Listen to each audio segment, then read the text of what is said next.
Nosotros en este momento estamos ingresando en un debate que será pronto uno de los temas que se debatirán públicamente, que tiene que ver con lo que estamos ya haciendo en la política pública del gobierno y sobre todo en este segundo momento que nosotros creemos que ya tenemos las condiciones para empezar a disputar una transición que se está dando ya a nivel mundial y que nosotros no podemos quedarnos rezagados.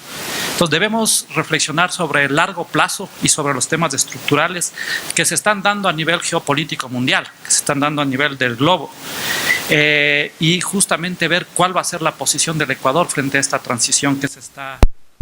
No podemos hablar de el conocimiento, sino los conocimientos en plural, y ya me referiré por qué. Y este código de ingenios, donde está justamente la matriz de la disputa desde el Ecuador, desde nuestras características históricas, en el marco de una producción, de un debate, de una transición que se da a nivel mundial. Esta transición que se da a nivel mundial, creo que justamente ya se ha presentado, yo trataré de simplificar. Es la del capitalismo industrial financiero hacia la construcción del capitalismo cognitivo financiero. Lo que nosotros tenemos que justamente preguntarnos es qué rol vamos a jugar dentro de esta transición, cuál va a ser la posición de Ecuador, cuál es la viabilidad de tener una posición en el marco de este juego mundial, y cómo vamos a articularnos nosotros políticamente para dar la disputa, si es que queremos dar la disputa, porque realmente el no hacer nada ya es tomar una posición social y política, como lo hemos venido haciendo en este momento durante la historia del Ecuador, que ese no hacer nada justamente es ser parte funcional a un sistema, y un sistema que se está dando una transición. Entonces, en ese marco quisiera yo empezar con una breve diferenciación muy rápida sobre esta transición que se está dando a nivel mundial, del capitalismo individual, del capitalismo industrial al capitalismo cognitivo. Lo que está pasando a nivel mundial. Un segundo punto, eso abordaré brevemente de ser posible, qué es lo que estamos haciendo y cuál es la propuesta en el caso del Ecuador con respecto a lo que nosotros hemos denominado dirigirnos hacia una sociedad del conocimiento, pero no es cualquier sociedad del conocimiento, ¿no? Y aquí está la disputa, no es la sociedad del conocimiento del capitalismo cognitivo, sino justamente es la construcción de una democracia cognitiva y de una economía social de los conocimientos, la creatividad y la innovación. Le trataré de enfocar bajo tres aristas: la perspectiva histórica, ¿no? La histórica en este momento viviendo la disputa futura, la perspectiva política, porque esto no es un debate técnico lo que está de por medio, y también la perspectiva teórica, para finalmente, si es que me da el tiempo, tratar de articular 11 tesis que nos permiten canalizar. Yo personalmente ya difícilmente puedo escribir o pensar sin pensar cuál es la acción que tenemos que hacer o cuáles son los rumbos que tenemos que disputar desde el quehacer político o donde nos encontremos. Entonces trataré de plantear 11 tesis que justamente van en esa disputa. Desde, una vez más, nosotros no nos podemos colocar en esta disputa del capitalismo cognitivo desde un país industrializado, desde un país del primer mundo, llamémoslo así. Y quizás, para empezar, algo que simplifica que es un ejemplo muy claro de lo que está pasando a nivel mundial, yo le simplifico en un Twitter que me llegó prácticamente hace un año y que realmente da cuenta de este fenómeno que a veces ni nos damos cuenta y ya somos copartícipes, ¿no? Este Twitter decía, justamente era un 1 de mayo, ahora que estamos muy cerca de estas fechas, le recordamos a los usuarios que en este momento estábamos todos trabajando para Twitter. Feliz día del trabajador globalizado, ¿no? Claramente esto que parece menor da cuenta de esta transición que ya se está viviendo, y ya vamos a analizar cada una de las partes del Twitter. Yo le llamo muchas veces, otro ejemplo que se me viene a la mente es este ejemplo de la fotografía del selfie en el Oscar del año pasado, ¿no? Como que fuese realmente esto una cuestión no improvisada, fue completamente planificada. Yo le llamo a este capitalismo cognitivo también el capitalismo del selfie, el capitalismo del prosumidor, justamente que el consumidor es también productor. ¿no?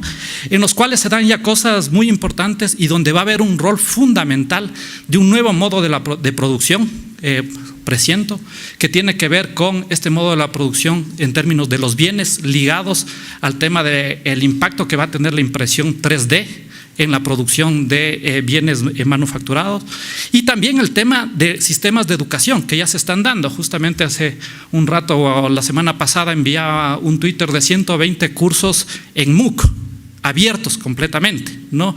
En donde ya se da otros sistemas también de educación y en donde, por ejemplo, la innovación también se da a través de micromecenazgos por fuera del sistema financiero. Todas estas cuestiones que estoy mencionando son cuestiones no que están pasando o van a pasar en el futuro, son cuestiones que están pasando en este momento y son cuestiones que inclusive nos pasan a nosotros mismos. A mí el selfie del anterior Oscar me llegó a los 10 segundos a mi cuenta de Twitter. Se demoró, creo que en menos de una hora ya tenía más de 2 millones de reproducciones, de retweets, ¿no? Entonces, y este tema de estos retweets que no son fortuitos, que es un selfie que te llega al tweet, son temas que al final de cuenta alguien se está llevando esa riqueza, algo se está generando en términos económicos, ¿no? Y en ese sentido, aquí se da un cambio importante en donde justamente pasamos, en términos muy marxistas, la perspectiva de la objetivación científica material,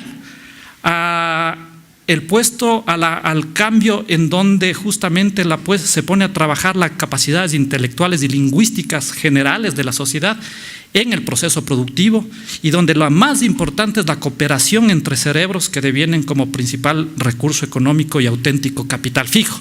Ahora, justamente esta cooperación de redes pensando, ¿no?, socialmente, justamente es donde se genera el mayor valor este momento, donde se vislumbra que se va a generar mayor valor a nivel de la sociedad. Justamente ayer también veía así, analizaba los 10 más ricos del mundo, pues de acuerdo a Forbes, ¿no? Y de los 10, 7 tenían que ver con algo ligado a temas de información o temas de conocimiento, ¿no? Es algo concreto. O sea, la riqueza están teniendo, el joven más rico justamente es el dueño de Facebook, ¿no? Eso está pasando ya este momento, ¿no? Y ya vamos a ver cómo se da el proceso de producción y generación de riqueza en ese modelo que nosotros de cierta manera también estamos siendo partes a veces sin darnos cuenta. Aquí se da un tema fundamental, se da una separación del tiempo del espacio, principalmente a través de ¿qué? A través de las tecnologías de información. Las tecnologías de información, las TICs, el Internet, el tema del Wi-Fi, el tema justamente de los diferentes canales comunicativos, son canales de comunicación que canalizan un nuevo valor. Las TICs constituyen los nervios que articulan, en este caso, las diferentes células, los diferentes cerebros que generan un intelecto colectivo, lo que se denomina, lo que Marx llamó el General Intellect. Veamos algunos puntos donde se ve esta transición del capitalismo industrial al capitalismo cognitivo. El primero, y voy a mencionar algunos, para que ustedes vean que realmente esto ya está pasando, y aquí deben haber estudiantes de economía. Creo yo que lamentablemente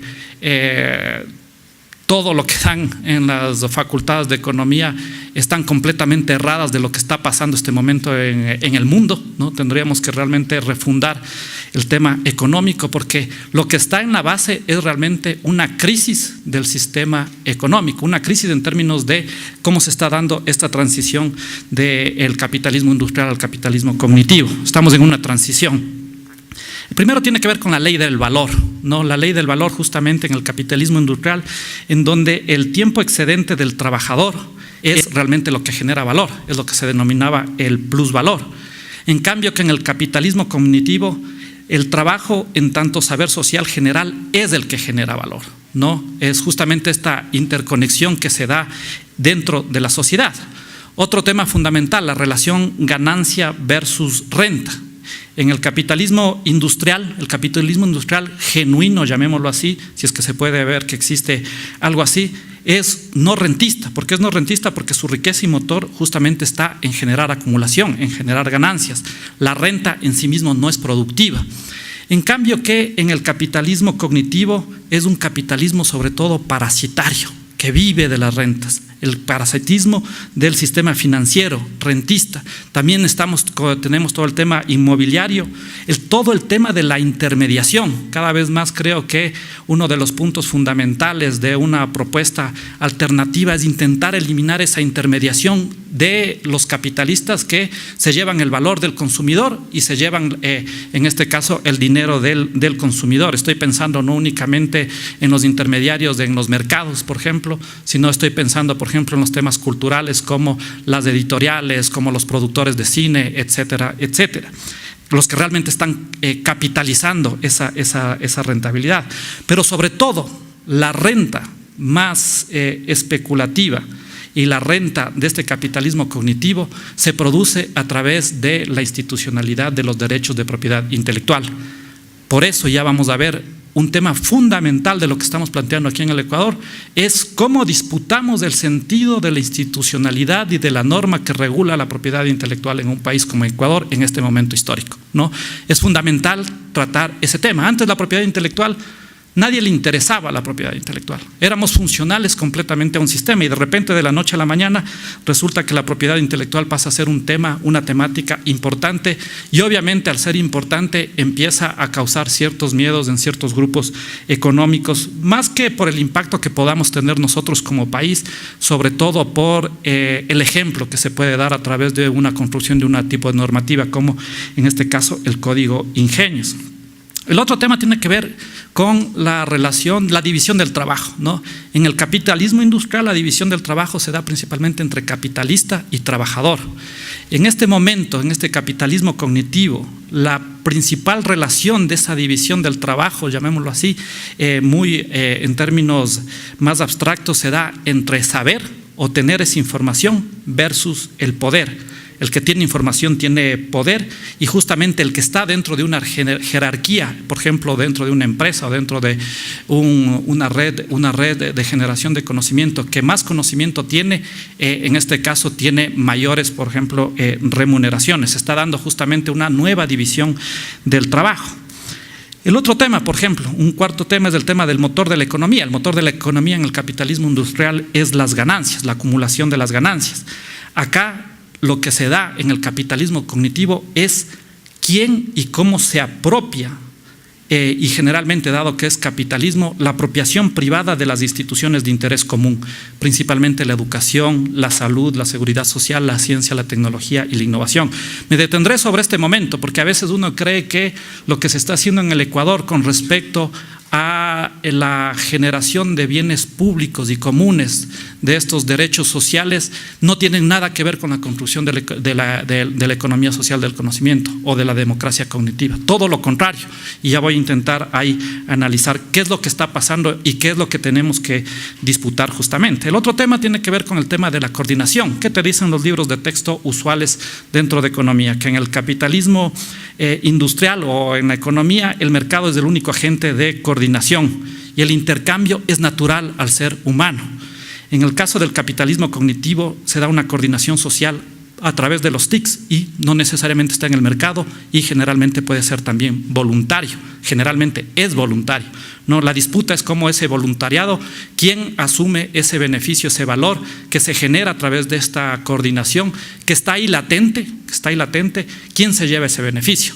Claramente un buen ejemplo del capitalismo cognitivo, de quién se está llevando ese intelecto en muchos de los espacios, y es un buen ejemplo porque a veces esto parece muy abstracto, es justamente el Twitter que habíamos mencionado. Twitter, Facebook o las diferentes redes sociales están llevando todo ese valor de conexión de toda la generación y producción de ese valor agregado que se da a través de esta coordinación y que se da principalmente a través de las TICs. El otro tema fundamental, todos los economistas lo primero que vemos en los textos básicos generales es que los bienes son escasos, que eso es en el capitalismo industrial, y por lo tanto hablamos de un sistema económico con rendimientos decrecientes de escala.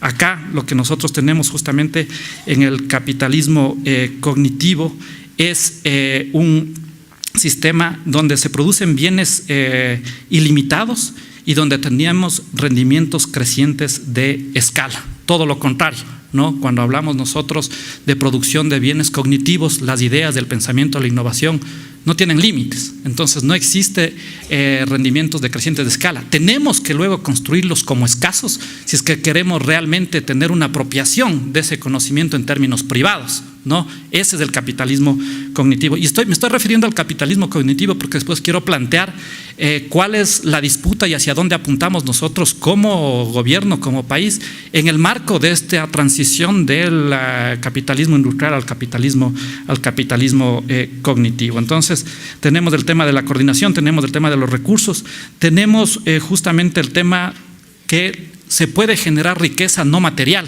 cosa que era impensable en el capitalismo industrial y en los libros de texto básico, y que la innovación cooperativa es el núcleo del cambio económico frente justamente a la competencia, y que la riqueza que se construye por fuera se puede construir por fuera del mercado, no necesariamente en el mercado.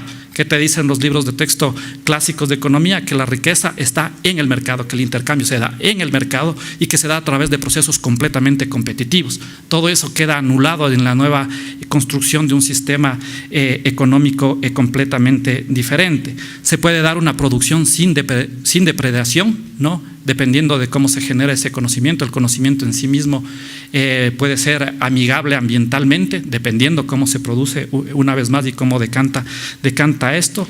Y el tema de la no separación entre el trabajador y la creación. En el capitalismo cognitivo, el valor del conocimiento justamente está en cómo se genera el tiempo de escasez o la velocidad de la difusión, a través de qué, principalmente a través del patentamiento, a través de generar monopolios, ¿no? Aquí justamente antes de venir estaba pensando esta cuestión y puse un Twitter pensando en este efecto que se da a nivel mundial, que cada vez que Mickey Mouse se acerca a su cumpleaños, se aumentan los años de monopolio de la propiedad intelectual. Por eso había este movimiento que se ponían justamente de liberen al ratón, ¿no? El Twitter es justamente liberen al ratón, porque lo que estamos nosotros viendo en este momento es que cada vez más todo lo que sea creatividad, todo lo que sea cultura, todo lo que sea innovación, tenemos que irnos completamente hacia la monopolización de eso para que quede en pocas manos y sea lo menos difundido y que la sociedad tenga el menor beneficio. Entonces aquí en el tema de la separación trabajo-creación es un tema que se daba en el capitalismo industrial, ya no se da en el capitalismo cognitivo. No puede separarse uno del cuerpo de la mente. En el otro sí puede separarse uno en una visión tayloriana, fordista, sí se separa del producto que en este caso está trabajando. Entonces, simplemente estos ejemplos doy para que se pueda entender que realmente estamos viviendo una transición del capitalismo industrial hacia el capitalismo cognitivo. Y aquí vale la pena señalar algo que es importante, ¿no? Esto, a mi modo de ver, y lo que han dicho algunos autores, conduce hacia una crisis de civilización. Una crisis de civilización que a mi modo de ver se basa por esta transición, pero por el apogeo del propio capitalismo, ¿no? Existe ¿y a qué me refiero con yo no comparto la idea de que existe una crisis en el capitalismo, no, existe una crisis en la civilización, pero el capitalismo está muy saludable y el baremo más importante de cuán saludable está el capitalismo es cómo ha incrementado la riqueza y los ingresos del 1% de la población, ¿no? Y que sí se da una transición. Y a veces se confunde que esta transición, porque hay un problema muy fuerte del capitalismo que se le hace muy complicado asir, cooptar ese valor que se está generando socialmente. Ahí sí hay un problema, pero es un problema de la transición. De ahí el capitalismo está vivito y coleando, y como dice Piketty, tenemos capitalismo para rato. Y en ese marco justamente, desde la perspectiva también política, yo creo que la revolución ciudadana puede entrar en crisis si es que no tenemos una revolución radical de las ideas, o si los cambios políticos no vienen a la misma velocidad de los cambios culturales, educativos, mentales y sociales que se están dando ya en el Ecuador. Si es que creemos que tenemos que tener las mismas instituciones o la misma forma de hacer política de lo que realmente una pirámide poblacional completamente joven ya está teniendo otras expectativas y estar interactuando no solo aquí sino con el resto del mundo, justamente a través de lo que abre en este caso todas las ventanas de oportunidades, el web o el tema de los TICs o las diferentes formas de comunicación. En este caso, justamente nosotros lo que sabemos que ha atravesado América Latina es que ha habido una crisis brutal de pensamiento, una crisis de ideas brutal, ¿no? Y lo que nosotros estamos viviendo en este momento como Latinoamérica es una crisis cognitiva porque no sabemos qué hacer frente a esta transición y en donde justamente este momento de transición y esta crisis de civilización que creo yo se da por una crisis de la gestión del conocimiento de una manera particular, que es justamente el capitalismo cognitivo, que yo podría simplificar el capitalismo cognitivo para que se pueda entender como aquí en economía se llama justamente la tragedia de los anticomunes. ¿Qué es la tragedia de los anticomunes? Que la hipermercantilización del conocimiento, una vez más, el conocimiento es un bien público común que no tiene límites, ¿no? La hiperpatentamiento y la hipermercantilización de ese conocimiento lleva a un subuso social. Y esto se da, yo creo, porque aquí sí vale la pena señalar y sacarse el sombrero al capitalismo y más bien reprochar a la izquierda, si es que algo es innovadora, es el capitalismo. Y ante cada problema el capitalismo busca sus mecanismos para salir de ese problema. En cambio la izquierda siempre está más bien en la resistencia y tiene miedo muchas veces a plantear y a equivocarse para ver y también a ser innovador en esa perspectiva. Entonces nosotros lo que estamos frente a este momento, estamos frente a un momento de esta transición. Y bueno, ¿cuál es el rol que juega en este caso en Ecuador y cuál es la postura política que nosotros tenemos frente a este capitalismo cognitivo? Claramente el presidente de la República lo ha señalado, que nosotros sabemos y tenemos claridad que el modelo de desarrollo primario exportador y secundario importador no es sostenible para el Ecuador y que tenemos que apostar a construir, a salir de esta economía de los recursos finitos, porque son recursos finitos, hacia una economía de los recursos infinitos. Y en ese marco de esa disputa de la economía de los recursos infinitos, nosotros tenemos dos posibilidades: o nos vamos por la ruta del capitalismo cognitivo o intentamos construir algo alternativo que dispute a ese capitalismo cognitivo. Y esto es importante señalar porque personalmente creo, y quizás voy a explicar muy brevemente, creo que nosotros, si es que entramos en el capitalismo, o sea, que no tenemos la posibilidad de entrar en el capitalismo cognitivo, ¿no? Porque entrar en el capitalismo cognitivo es jugar con las propias reglas de juego que este momento nos excluyen como sociedad. Entonces, si es que nosotros no planteamos algo alternativo, difícilmente vamos a poder entrar en la disputa de esta transición con una propuesta histórica particular para el caso ecuatoriano. Y este capitalismo cognitivo te lleva a un segundo neodependentismo, que yo le he denominado justamente, o sea, este neodependentismo no de los bienes, no de la manufactura, sino el neodependentismo de la mente factura, ¿no? Cada vez que sale una nueva versión de Microsoft, cada vez que sale un nuevo iPad, cada vez que sale un nuevo BlackBerry o lo que sea, nosotros, ¿qué hacemos? Lo único que podemos hacer es comprar y actualizar, ¿no? ¿Cuál es la opción que tenemos como país? Entonces, el no entrar en la disputa de esto es no tener la posibilidad de construirnos como país independiente, ¿no? Es no tener la posibilidad de construirnos soberanamente, es no tener la posibilidad de construirnos realmente como un país con autonomía propia. O entramos o nos mantenemos en la ignorancia, que también es la otra posibilidad, pero eso mantenernos en la ignorancia, que ya en sí mismo es una propuesta, realmente no es sostenible económicamente ni ambientalmente en este caso, para el país. Y es por eso que frente a este sistema de capitalismo cognitivo, nosotros hemos planteado la construcción de la economía social de los conocimientos, la creatividad y la innovación. Y aquí justamente romper con esa mirada del capitalismo cognitivo, que es un capitalismo cognitivo privado, mercantil, individualista, egoísta, etcétera, con una apropiación privada, frente a un sistema económico sí basado en el conocimiento, pero que busca recuperar el sentido de lo público y lo común, que es natural al conocimiento, ¿no? Porque esto es lo interesante que hace la ingeniería institucional. El conocimiento, las ideas, el pensamiento en sí es ilimitado, ¿no?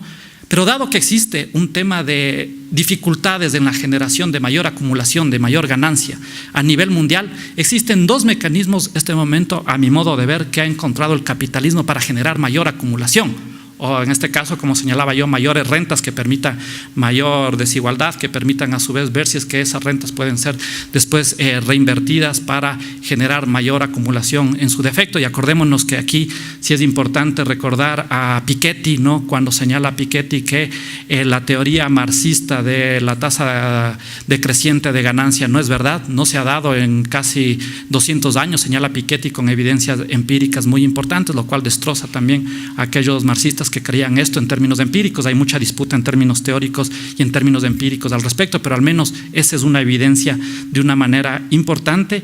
Y nosotros lo que nos interesa, esa forma de construcción de ese bien escaso que es el conocimiento que se da a través del capitalismo cognitivo, intentar recuperar en la medida de lo posible, porque aquí también viene el tema de lo deseable versus lo posible, ¿no? El peor de los mundos es no disputarlo, ¿no? Pero aquí también viene una cierta izquierda que te señala, bueno, tenemos que hacer como que fuese caminar o viabilizar una ingeniería institucional hacia lo deseable. Y a veces eso de lo deseable hace que no sea posible. Y ya me referiré, ya diré a qué me refiero. Es en ese sentido recuperar el tema del conocimiento, la innovación, la creatividad, las ideas como un bien público, como un bien común, con un bien que se construye deliberadamente una administración colectiva, un sistema cognitivo de ser posible lo más abierto, lo más libre, que asegure la sostenibilidad y preservación del sistema por parte de las personas que lo construyen, mucho más allá del Estado. Esto también es muy importante, ¿no? Vivimos 8 años en que fue necesario y sigue siendo necesario tener un Estado sólido, ¿no? Acá también recomiendo un libro que es El Estado Emprendedor, que justamente se desmitifica esta cuestión que, por ejemplo, Silicon Valley, que es el espacio per se, que toda persona de derecha o capitalista te pone como ejemplo de la innovación, cómo no hubiese sido posible si es que no hubiese habido un Estado que genera las condiciones para que eso se pueda dar, ¿no? En este sentido, algo que es importante es ver cómo se construye un sistema que permita la preservación dentro de la propia sociedad, dentro de la propia comunidad, que es la que genera el conocimiento más allá del propio Estado. Entonces es la recuperación también del sentido de lo común del bien del conocimiento, pero también la recuperación del sentido de lo público del bien conocimiento.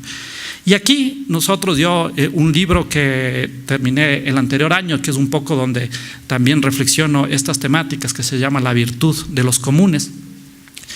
Planteo que si es que el neoliberalismo, la panacea fue la construcción de paraísos fiscales, desde la propuesta, dado que ya existe la decisión de avanzar hacia una economía de los recursos infinitos, nosotros tenemos que construirnos como un paraíso del conocimiento, del bioconocimiento le llamo yo, que es diferente al bioconocimiento del capitalismo cognitivo, entre paréntesis, justamente de un paraíso de los conocimientos abiertos y comunes para el buen vivir. Y ese para el buen vivir no es un estribillo, ¿no? Es lo más importante de esta estrategia de acumulación y de construcción de democracia. Aquí sí vale la pena señalar cuál es la hipocresía que se da a nivel mundial.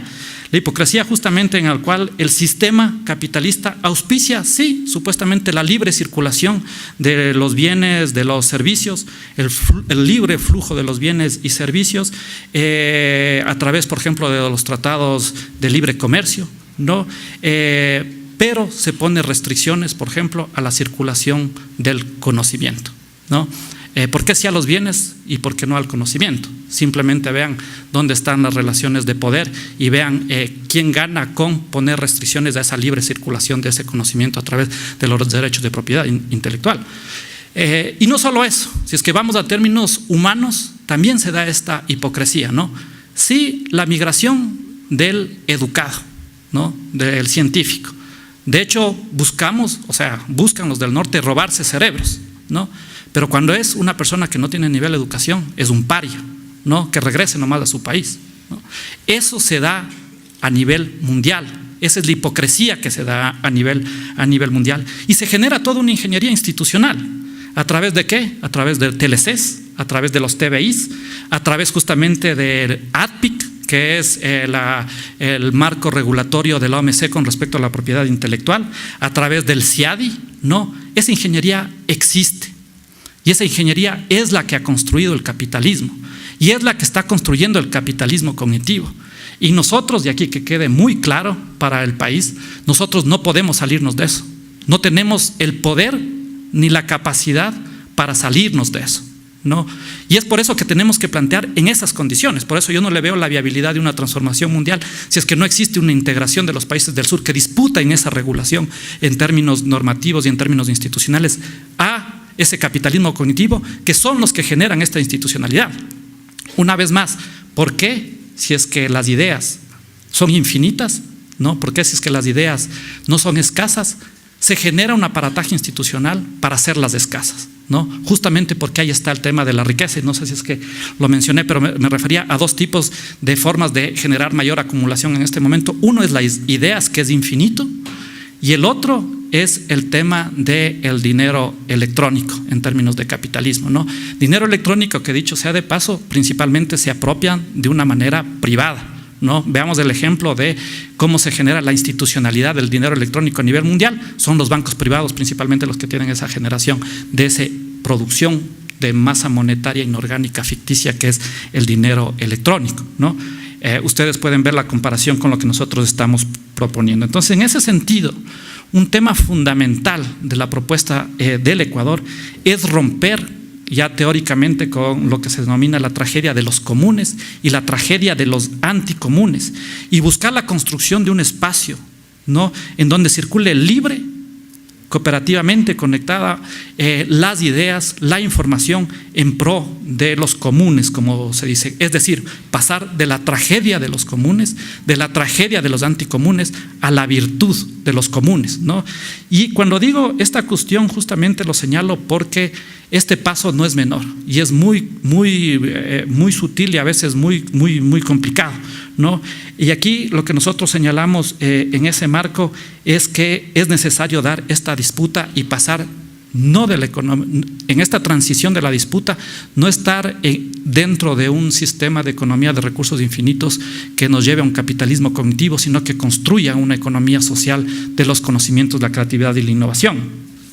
Permítanme también simplificar el tema de qué implica este enfoque teórico y este enfoque pragmático, porque al final de cuenta, una vez más, esto que parece teoría, lo estamos haciendo en la medida de lo posible y estamos planteando un marco regulatorio en la medida de lo posible. ¿Qué hemos hecho simplemente para simplificar nosotros en el tema de este código ingenios que estamos planteando al país? Hemos buscado las flexibilidades, ¿no?, los huecos, los intersticios que te deja este marco regulatorio del capitalismo global para, en el marco de nuestra historia, poder buscar, poder construir sistemas más abiertos, más públicos de generación del conocimiento y de difusión, democratización y apropiación de ese conocimiento para todo el país, ¿no? Eso ha sido el ejercicio complicado, y dicho sea de paso, fue construida como en principio se busca que sea ese sistema de gestión del conocimiento. ¿A qué me refiero? Fue construido un Wikicoes, le llamamos en su momento, que es a través de procesos de wiki participación. Ha habido alrededor de 1.600.000 visitas, ¿no?, que no es menor, pero más importante que ese 1.600.000 visitas es que tuvo 37.000 ediciones, con comas, con comentarios, con artículos puestos, y ha generado un producto final que se ha hecho de una manera colectiva, cooperativa. Partimos justamente de la idea que millones de cerebros piensan más que pocos, ¿no? Y así fue construido este código que se está disputando y que se está dando, se va a presentar prontamente y que ya ha sido debatido durante casi 1 año y medio dentro de la sociedad.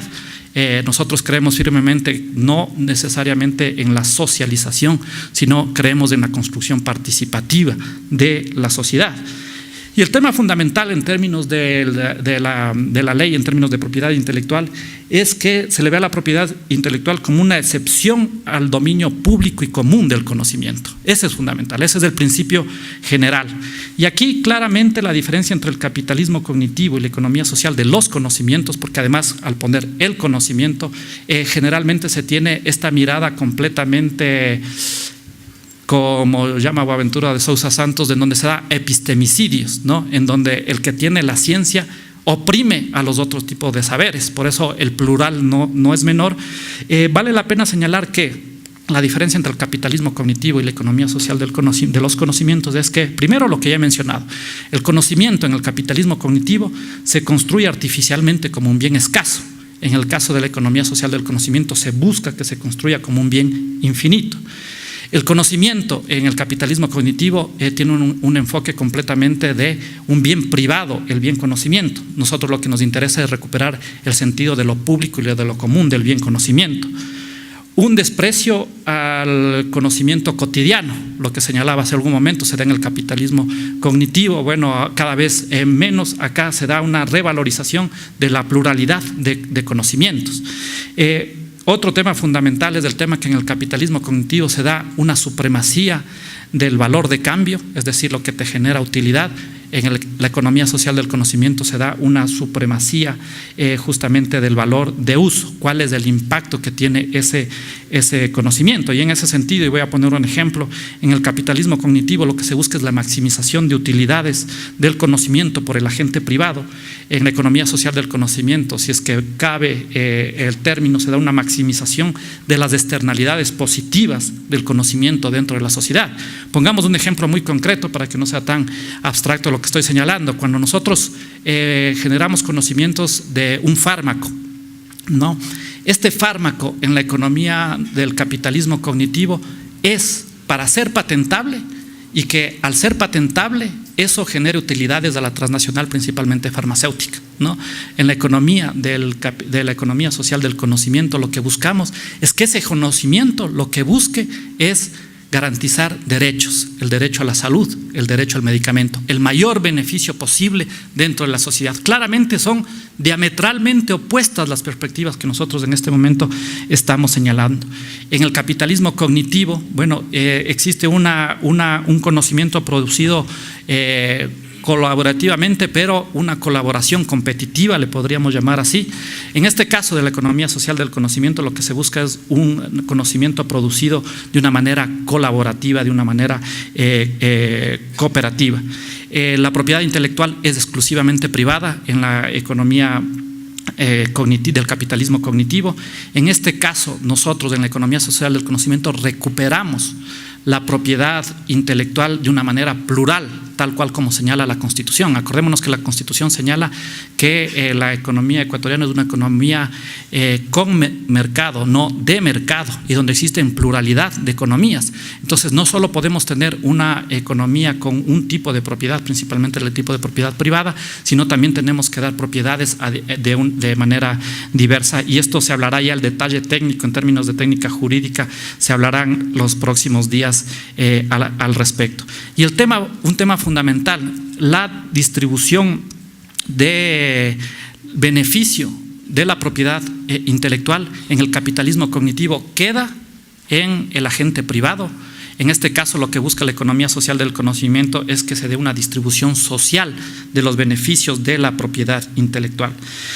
No quiero detenerme en la parte teórica, pero la parte teórica justamente lo que busca es, en economía y en las ciencias sociales se ha trabajado mucho el tema de marcos teóricos que explican mucho los sistemas.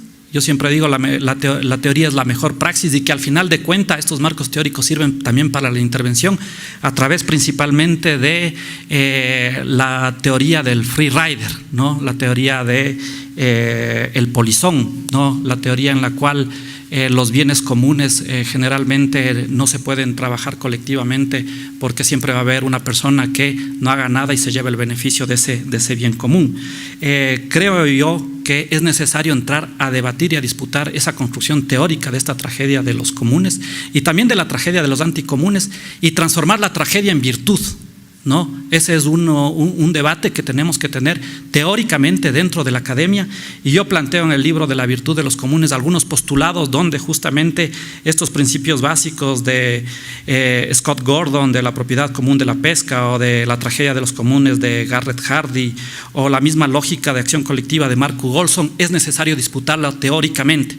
¿no? Y para después de esa teoría ver cómo se disputa metodológicamente y cómo decanta también en términos ya de acciones concretas a través de política pública o acción concreta en particular. Pero podríamos simplificar justamente que en términos teóricos lo que nosotros tenemos que hacer es pasar de dejar de identificar los sistemas en la que lo de todos o lo común es visto como de nadie, ¿no? Hacia un sistema en lo que lo de todos es visto como nosotros, es visto como construcción de nosotros, para nosotros y construido desde nosotros y por lo tanto es de todos. Es decir, que los bienes comunes, se rompa esta perspectiva de la tragedia de los comunes, en los cuales existe el que quiere siempre llevarse a hacerse el sapo, diríamos nosotros aquí en Ecuador, frente a lo que realmente nosotros creemos que lo de todo se identifica como nuestro, principalmente. Ese es un gran, yo creo que ahí existe una gran perspectiva en términos de debate conceptual y analítico que se tiene que construir para disputar, porque toda la economía, y la economía, o sea, digo la economía del mainstream, es la disciplina hegemónica de las ciencias sociales, ¿no? Y esta hegemonía se ha construido a partir de estos principios que te han llevado a construir de cierta manera un cierto perfil y un cierto tipo de sociedad y un cierto tipo de civilización. En este marco quisiera plantear algunas tesis muy rápidamente con respecto a dónde está la disputa política y programática también con respecto a la construcción de esta economía social de los conocimientos, la creatividad y la innovación.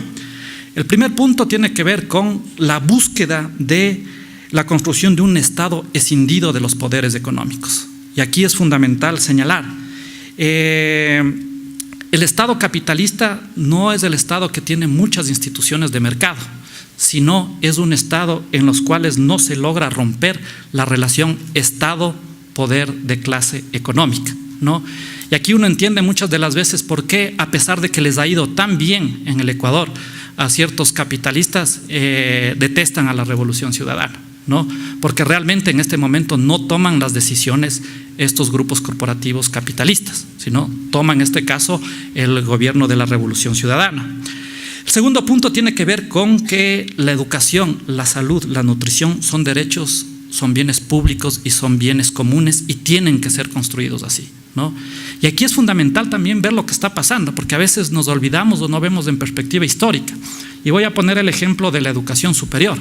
La educación superior, y dado que justamente estos derechos sociales, dado que son el motor de la generación de valor agregado, porque el valor agregado depende de la educación, de la nutrición, de la salud, porque está en el talento humano, está en la mente, está en la capacidad de generación de creatividad. Lo que se busca es que se apropien de una manera privada, y para que se apropien de una manera privada se empiezan también con procesos de mercantilización y privatización de estos derechos sociales. En Ecuador, durante los últimos 25 años, la educación superior, inclusive la estatal, fue mercantilizada y fue privada. Acordémonos de eso, ¿no? Y cuando hablamos de 2 décadas perdidas en el caso del Ecuador, nosotros lo que hablamos es 2 décadas de desacumulación de capacidades de la población ecuatoriana, ¿no? Por ejemplo, yo siempre doy un ejemplo con respecto al tema de la tasa de matrícula del quintil más pobre, del 20% más pobre. Durante los 25 años de la época neoliberal, la tasa de matrícula del 20% más pobre se redujo a la mitad, ¿no? Y obviamente de cada 10 personas que ingresaban a la universidad, 8 pertenecían al 20% más rico. Nosotros planteamos cuando llegamos, porque fue la revolución ciudadana la que planteamos que la educación superior sea gratuita, ¿no? Hemos incrementado en 140,000 cupos de este momento desde que empezamos el gobierno, pero más importante que el incremento de la matrícula es que se da un proceso radical de democratización de esa matrícula, en la cual más o menos cada nuevo ingreso de universidades del 20% vienen de familias que reciben el bono de desarrollo humano, no solo por la gratuidad, porque dimos el incentivo nosotros, por ejemplo, a que toda persona que viene de una familia que recibe el bono de desarrollo humano tenga media remuneración básica unificada, ¿no? Y si es que saca más de 8.5 sobre 10, tenga una remuneración básica unificada. Mezclamos méritos con democratización. Y este 20% ha hecho que en el Ecuador se vuelva a duplicar en estos 8 años y ya supere lo que teníamos la tasa de matrícula del 20% más pobre en 1990, en estos 8 años, ¿no? ¿Cuál es el colorario de esto? Porque también nosotros tenemos que ver en temas sociales qué es lo que está pasando frente a los resultados de lo que se ha producido.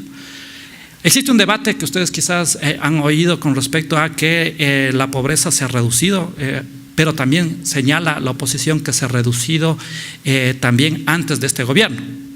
Y efectivamente es así, se han reducido en los dos periodos. Nosotros a mayor velocidad que el anterior periodo, pero eso no es lo importante. Lo importante es que a más de la reducción de la pobreza en el periodo de la Revolución Ciudadana se da una reducción de la desigualdad, ¿no? ¿Y por qué digo que es importante esta cuestión? Porque en el anterior periodo se da una reducción de la pobreza pero con incremento de la desigualdad, ¿no? Entonces estamos con una perspectiva completamente diferente de lo que implica la construcción de ese pacto nacional que se llama Ecuador, ¿no? Pero ahí viene un tema adicional que a mi modo de ver es el tema más estructural que se están dando y se están cambiando en el Ecuador. El tema de la pobreza o la desigualdad, si es que es únicamente una caída en la pobreza o la desigualdad de ingresos o de consumos, puede ser espuria, ¿no? Puede ser, viene una crisis y enseguida te va a cambiar este tipo de tendencias, ¿no?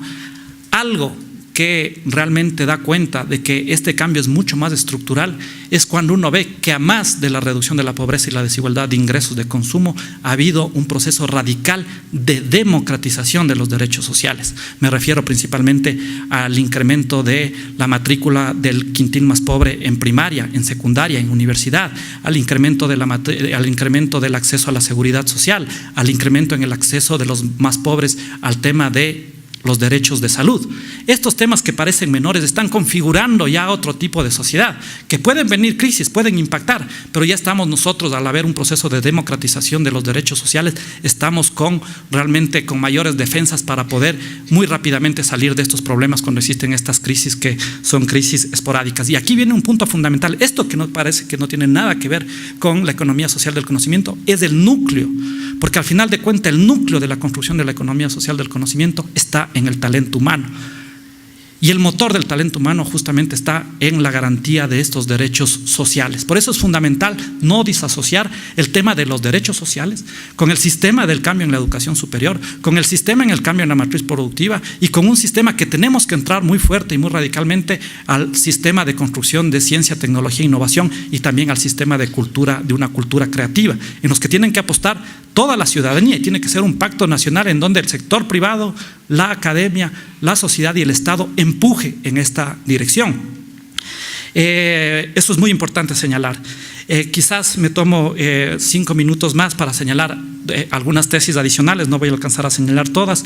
Un tema fundamental para el caso del Ecuador es la recuperación de la naturaleza y las culturas como patrimonio, que son propiedades de la sociedad y del Estado y que no pueden ser patentados por nadie, no pueden ser privatizados, más cuando la diversidad es, a mi modo de ver, la principal ventaja comparativa que tenemos, ¿no? Sin embargo, no ha servido de mucho, o sea, en términos económicos y en términos ecológicos, no ha servido de mucho porque esa biodiversidad, ese patrimonio, nosotros no sabemos porque no hemos investigado cuál es el impacto que puede tener esa mega biodiversidad en la producción de bienes que satisfagan necesidades y que satisfagan derechos. No se ha hecho investigación. Cuando hablamos que somos hiper mega diversos, nosotros no sabemos realmente cuán hiper mega diversos somos porque no ha habido una investigación real.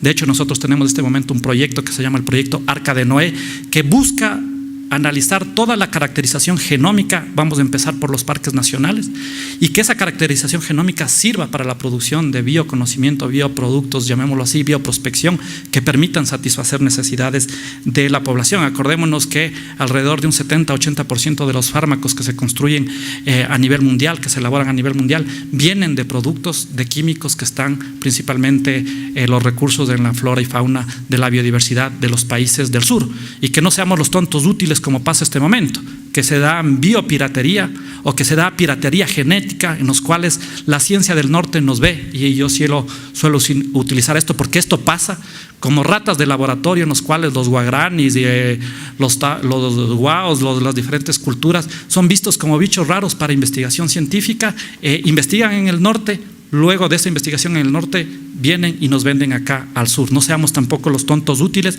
pero tengamos claro que nosotros tenemos que recuperar el patrimonio de la naturaleza y de la cultura como un bien público, como un bien común de la sociedad, que puede estar, en este caso, protegida por parte del Estado en el caso de que no esté dentro de la sociedad, ¿no? Se debe potenciar el trabajo social cooperativo, y esto es importante, y la apropiación social de esa generación, de esas ideas, de ese conocimiento, de esa innovación, tiene que estar en los que lo generaron, ¿no? Y no tiene que ser apropiado privadamente esa generación de ese conocimiento, ¿no? ¿Cuál es el ejemplo más claro de esa apropiación privada de ese conocimiento, del intelecto colectivo social? ¿No?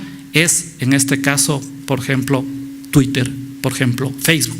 Yo sí creo que, y dado que existen estas herramientas y el capitalismo ha sido muy innovador, nosotros lo que tenemos que hacer es utilizar esas herramientas para disputar ese sentido de ese capitalismo cognitivo. Yo sí creo que el Twitter puede ser una herramienta muy fuerte para construir una democracia que le llamo yo 3.0, que permita un mayor debate, una mayor deliberación a su vez. Y quizás para terminar, no voy a dar los 11, un tema fundamental es que las regiones del sur tienen la obligación de construir una nueva arquitectura financiera, ¿no? Instancias regionales que diriman conflictos comerciales y de inversión, porque ahí está el núcleo de donde se va a disputar el conflicto entre países supuestamente civilizados, en donde permita la ruptura de la diada ciencia-dependencia, y donde, a más de esta nueva arquitectura financiera, busquemos construir colectivamente una nueva arquitectura cognitiva. Este marco regulatorio de innovación, este marco regulatorio de ciencia, de tecnología, de conocimiento, este código ingenios, realmente es dentro de lo que nosotros podemos hacer como Ecuador. Pero tengan la plena seguridad que inmediatamente se buscarán otro tipo de regulaciones, ¿no? Para tratar de ver, ya que nosotros vimos los huecos en las costuras y pudimos meternos a través de aquello, se buscará construir otra ingeniería institucional que vuelva a la tragedia de los anticomunes, que vuelva a la mercantilización de ese conocimiento. La única manera de disputar es si es que regionalmente, a través de CELAC, regionalmente a través de UNASUR y también con los países de África, etcétera, con todos los países del sur, disputamos los marcos regulatorios que se dan en los tratados bilaterales de inversión, que se dan en los tratados de libre comercio, que se da en ATPIC y que también forma el marco regulatorio de donde se dirimen en este caso los conflictos. Yo creo justamente que no puede haber un cambio en la matriz productiva si es que no existe un cambio en la matriz cognitiva. Es fundamental este cambio en la matriz cognitiva.